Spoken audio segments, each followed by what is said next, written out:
What's going on YouTube? Welcome back to Living Life Fast. Today you join me in my bedroom. Sorry it's been so long since I've uploaded a video. I'm not gonna lie to you, I've just been sitting around doing absolutely nothing. I've been laying in bed. Like, obviously if you follow me on Instagram, I've been doing a couple of live streams, drinking Hennessy and Boost.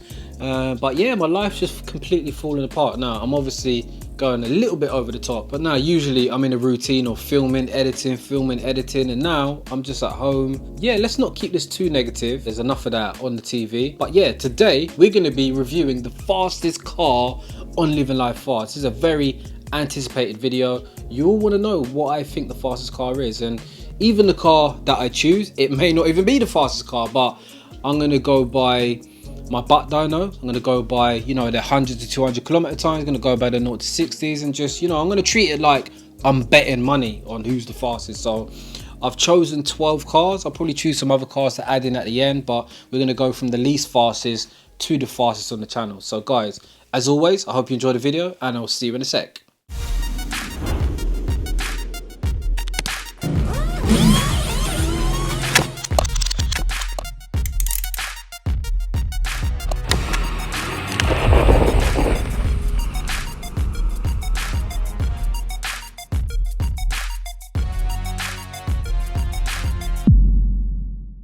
And before we do go into it, just a little bit of advice about this whole corona situation. If you're anything like me and you're looking at all these crazy videos, like people talking about 5G this, New World Order, and we're going to be on lockdown for the rest of our lives, my advice is stop watching these videos, man, honestly, because all they're doing is putting you into some deep depression, and it's not helping with the current situation. Just follow the government guidelines, wash your hands, stay 2 meters away from people.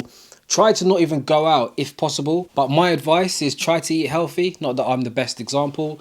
And also just stop watching all of these silly clips. And, you know, come out with a plan. You got a lot of time on your hands. I'm getting people messaging me saying, oh, you know, I wanted to do YouTube. I'm like, you got no excuse right now. Anybody that's messaging me talking about they want to do this, they want to do that, you've got the perfect opportunity right now. If you're not going to do it now, you're never going to do it. It's as simple as that. So let's do this. And I know some of you are looking like, Ricky, man, the beard's looking a bit wild, my brother, and the hair. But yeah, I've ordered a pair of clippers. It will be coming off, as Ricky did used to cut hair back in the day. Right, so guys, I've chosen 12 of the fastest cars. I'm going to try not to go into super detail. This video is going to be very, very long. But I've chosen 12 cars. I'll probably add some cars in at the end. But the 12th fastest car on Living Life Fast, I think, is Imran's F90 M5.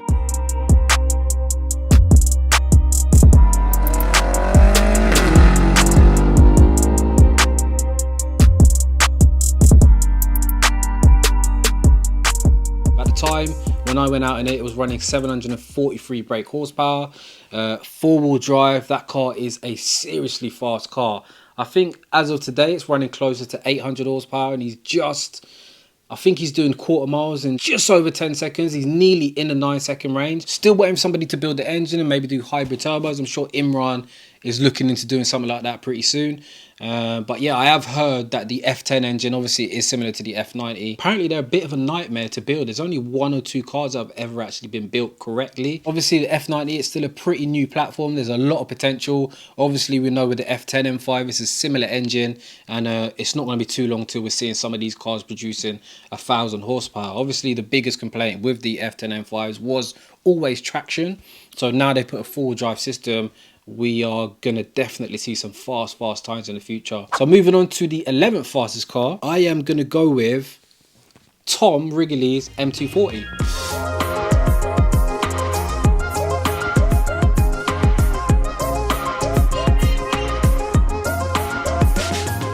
Not quite as powerful as Imran's M5, similar ZF 8-speed gearbox, so very torquey. But that car, butt dyno, my god, that car was a machine.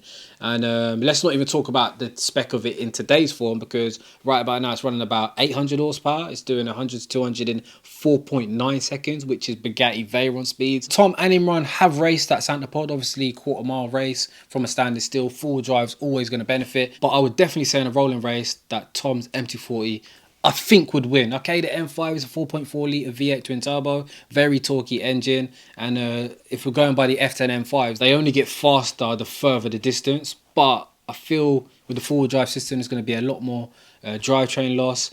And yeah, the MT40, you're talking hundreds and hundreds of kilos lighter. So I would definitely say Tom's MT40 is probably the 11th fastest car on the channel. This ain't factual, but yeah, that's what I'm going to say. So this car is going to throw you off a bit. The 10th fastest car I think on Living Life Fast has to be the Mitsubishi Evolution 5.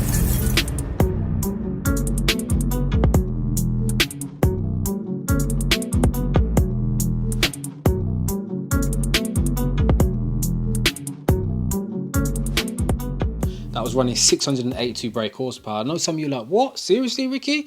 Like, guys, let me tell you, that car was very fast, and I'll explain to you why. Now, obviously, for starters, I've been out in 700 brake horsepower Evo 9, 720 horsepower Evo 7, but I'm sure that the Evo 5 power to weight must be a little bit better than those two cars. And you know, if you was to go by butt don't know, I'd say that the Evo 9 was fastest, but I'm going to definitely give the Evo 5 10th position. Reason being, if you remember at the start of that video, I did say that I raced him in my M4. Now, if I was going to include my M4 in these statistics, I would put my M4 in 10th position. But I raced that Evo 5 when he was only running 600 horsepower, and I also raced him when he had 3 people in the car. Him, the driver, had a passenger and a rear passenger, and he went side by side with me. As I said in the video, we went side by side. Like, we did about 2-3 runs.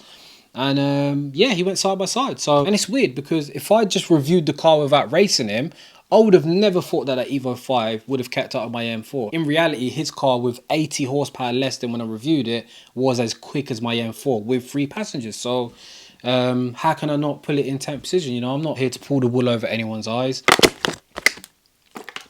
So the 9th fastest car on Living Life Fast has to go to Roberto with the Nardo Grey RS3 Saloon.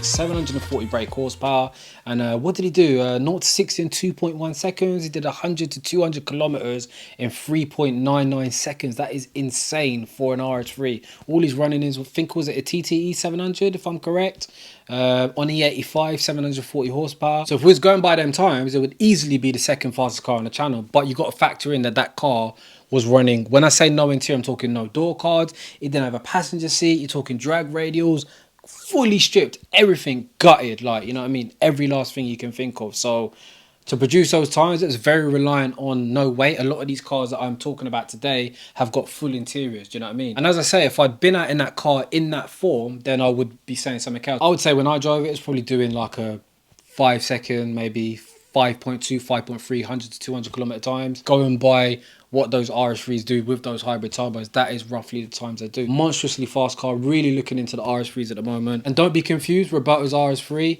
yeah, he's having some serious work done to that at the moment. He's fully building the engine, and he's got a big fat turbo going on it as well. So definitely watch this space. So the 8th fastest car on Living Life Fast has to be the Storm Developments 900 brake horsepower Audi RS3.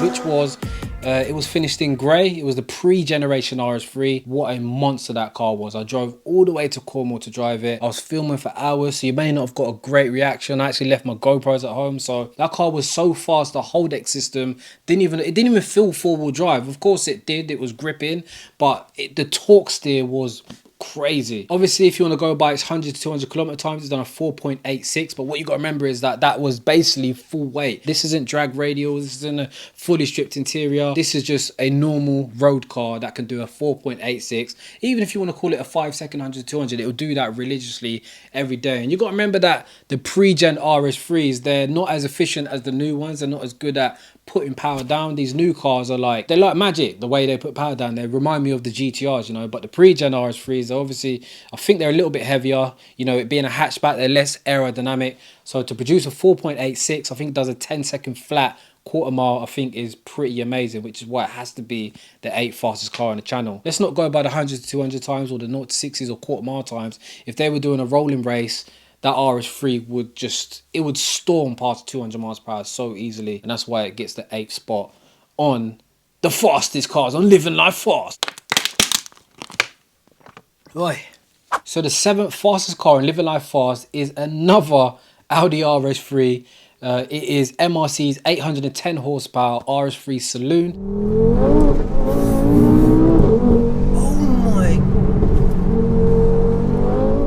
It was the blue one. Now this is an interesting one because obviously it was dark and it was very wet, and also I didn't drive it. I didn't ask to drive it because the owner was actually having a hard time driving it himself. So I'm thinking, this ain't my car. It's a serious amount of power. But yeah, this was it was hard to make this choice, but I'm only going by gut feeling and also by the times it's produced. So it's done under 10 seconds in a quarter of a mile, and also it's produced 100 to 200 kilometer time in 4.1 seconds. So that's a little bit slower than Roberto's RS3, but you got to factor in that this car isn't as stripped out as Roberto's. This is just rear bench out and drag radials. But let me tell you, but Dino, that car felt scary fast. Okay, it's wet, so it's spinning up every time he puts his foot down, but the times where he was able to put power down, man, the way that thing moved forward was ridiculous. Like, it felt so powerful. And as I say, 4.1 with basically a full interior, drag slicks. I think he's running smaller brakes, but the main thing is full interior. So as I say, it's hard to be accurate with this car, but my gut tells me that if this car lined up with any of the cars below, that, yeah, in especially a rolling race from say 60 miles per hour, that car would definitely clean up. It would be gone. 810 horsepower, fully built engine. I think he's actually got rid of that car now. He's moved on to another project, which I probably can't mention at the moment. So the 6th fastest car in Living Life Fast has to be Tommy's 1000 horsepower BMW F10 M5.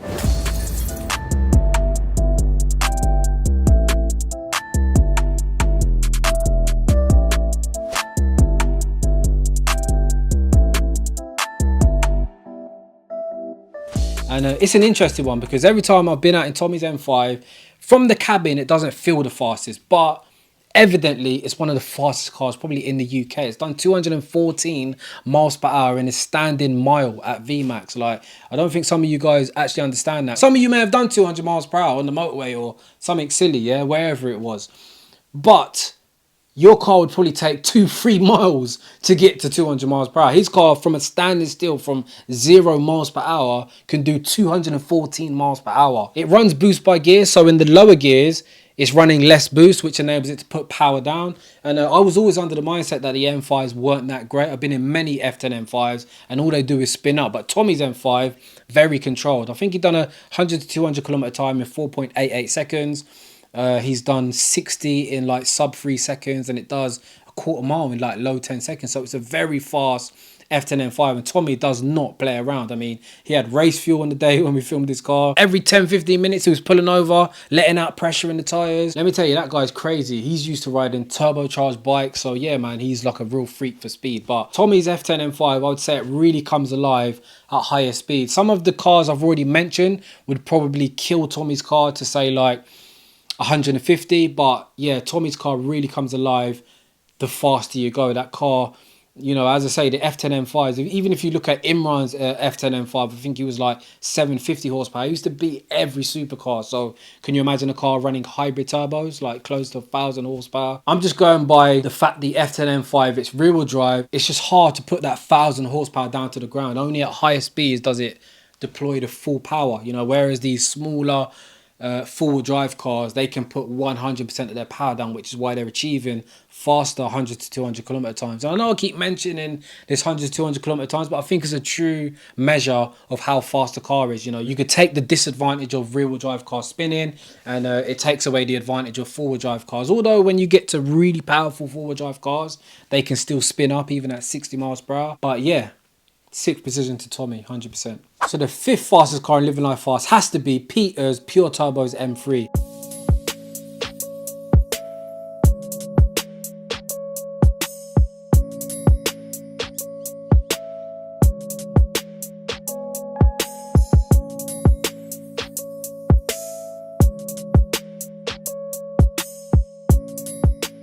Not the first time I drove it. When he came to the UK, it was running 750 then. But when I went to Belgium myself to have pure turbos installed to my M4, his M3 was then running around 850 horsepower. Obviously a fully built engine.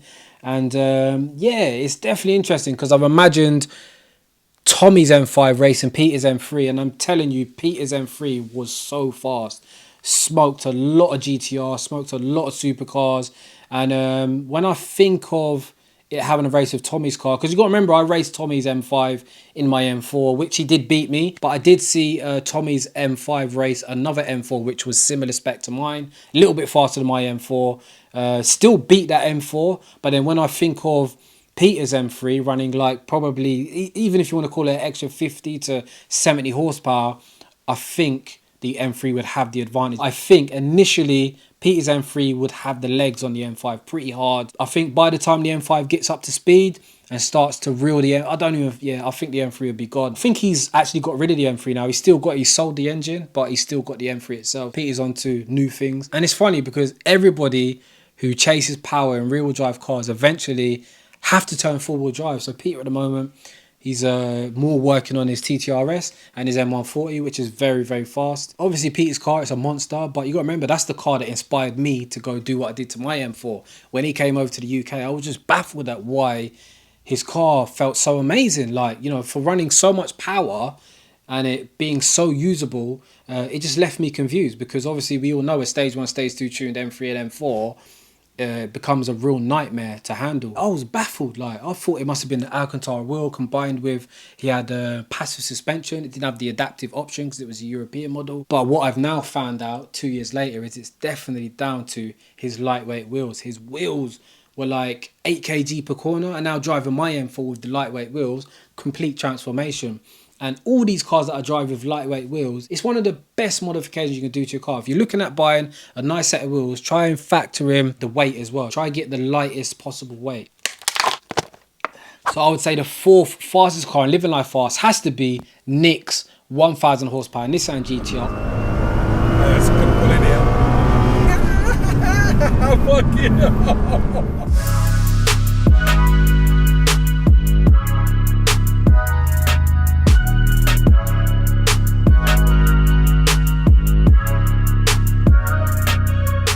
Obviously, when I went out in it, it was running pump fuel, so it would have been close to 950 horsepower.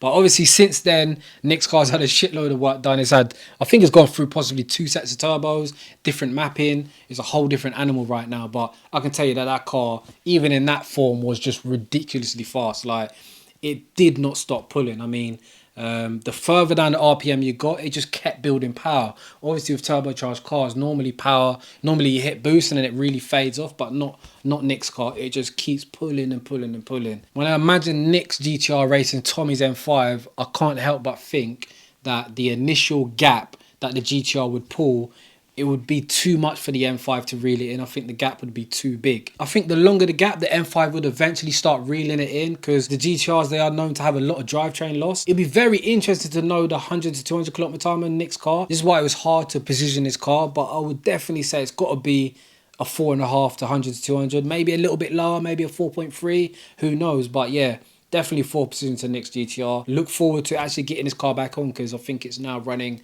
closer to 1100 horsepower, so can't wait for that one. And then there was 3, and I believe the third fastest car in Living Life Fast has to be the 900 brake horsepower Audi A3 built by Storm Developments.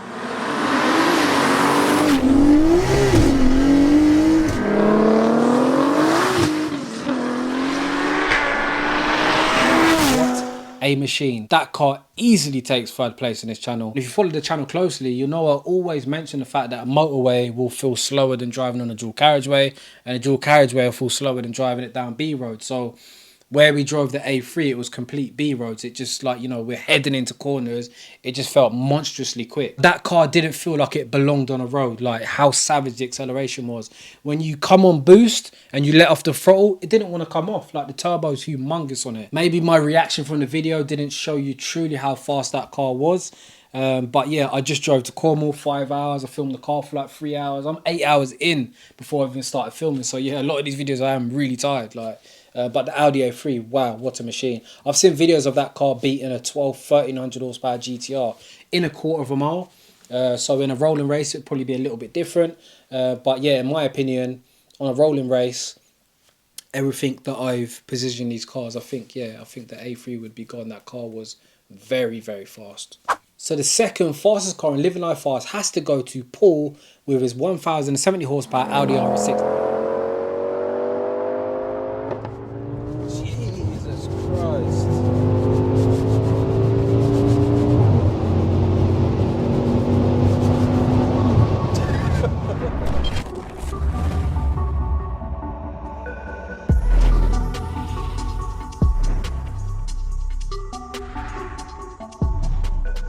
guys, I've not just chosen him in second place because of the power figure. Genuinely, that car, when I looked at the speedo, I'd never seen a speedo climb as fast as that did. Now, from the cabin, you don't get a massive reaction from me. Just like I mentioned previously about the A3, location matters so much. So for starters, we was on a motorway, yeah? Completely open, no cars, open straight. In my opinion, every time I've been on a motorway in a car, you lose a big sense of speed. On top of that, the RS6, it's so well built. And on top of that, it weighs over 2 tons. So a lot of these speed factors are gone out the window. If we're going by if the car felt fast, no, it didn't feel as fast as even some of the 400 or 500 brake horsepower cars have been out in. But if I was to put my money on it, I would definitely say it's the second fastest car on the channel. It's done a 100 to 200 kilometer time of 4.7 seconds. But I would say in a half-a-mile race, that car would only get faster and faster. That car pulled like an absolute train. Don't be confused by its weight.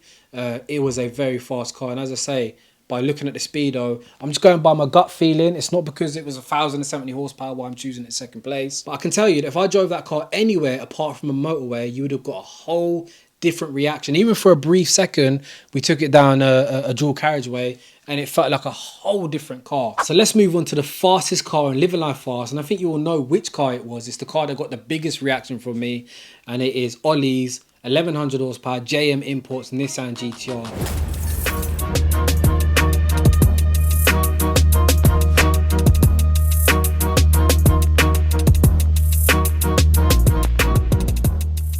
Guys, this car, I mean, I think in the video he was running an E40 mix, so he was probably around 1050 horsepower, but there's no denying that this car was an absolute savage. The way that car came on boost at any RPM, it wasn't a progressive power, it just wham in your face, full power. Like, I can't even express to you how fast that car was. Now, we do have to say again, location. Where Ollie took me out in that car, it was B roads. It weren't motorways, it weren't dual carriageways. We're heading towards bushes and it's a very enclosed space. Trust me, cars feel so much faster. He took me on the perfect route to show me how fast that car was. Honestly, I filmed my reaction like on my way home. I may even plug it in the video. Like, it's like I felt like a victim, like I'd just been, I don't know, attacked or something. Like I was in concussion or something. It was just an amazing experience. And as I say, most of the best experiences on, remember today's video is based on what the fastest car on the channel is. You know, my favorite car is a whole different thing, but the GTR would definitely be up there. And a lot of it will be to do with the owner driving the hell out of his car. You know, straight away, I'm not going to lie to you, when I jumped in the driver's seat, it didn't feel as fast as being in the passenger seat. And that was mainly because I hit it down a dual carriageway. I didn't hit it in any B roads. I took it down a dual carriageway and straight away it feels not as fast. It feels very controlled. The GTR is unbelievable. It is a magic platform. I promise you, Ollie's GTR, you can drive that car with one finger at any speed and it is so planted. It's a magical platform. So capable. You got people out there like Rocky with the purple GTR, is running 1597 horsepower. It just goes to show you that you can't get enough power in a GTR. You know, they're completely over engineered, and I think that there's nothing you can really go to beyond the GTR unless you buy like a Hurricane or R8 twin turbo, where, you know, even the RS3 eventually you're going to get to its engine's limitations, you know what I mean? So I'm going to end the video there. As always, I hope you enjoyed it. If you did, please hit the thumbs up, subscribe if you're new to the channel, and yeah guys, I've probably still got like 4 or 5 car features to upload, and also stay tuned for the next video I'm going to do, which is going to be on my favorite car on this channel. So not the fastest, my favorite car, the car that I would take home with me. So definitely look out for that video, and yeah, I'll leave it as that. Thanks for watching. Bye.